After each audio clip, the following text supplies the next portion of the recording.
ગણેશ ચતુર્થીના પર્વને લઈને લોકોમાં આનંદ ઉલ્લાસની લાગણી જન્મતી હોય છે,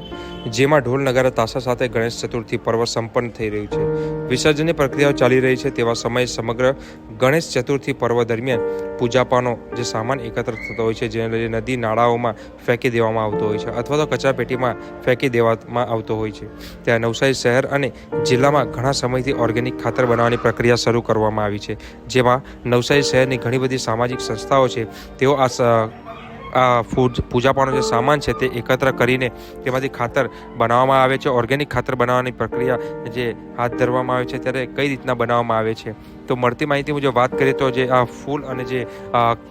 પૂજાપાનો જે સામાન છે, ફૂલ છે, તે ભેગા કરીને તેનામાં પાણીનો છંટકાવ કરવામાં આવે છે, તેને સળવા દેવામાં આવે છે અને તેમાં અળસિયા નાખવામાં આવે છે અને ત્યારબાદ માટી નાખવામાં આવે છે ત્યારે અને તે રીતના ઓર્ગેનિક જે સેન્દ્રિય ખાતર બનાવવામાં આવે છે, જેને લઈને આ રીતના પૂજાપાનો સામાન જે છે તે ગણેશ વિસર્જન દરમિયાન જે પૂર્ણા નદીમાં કે કોઈ પણ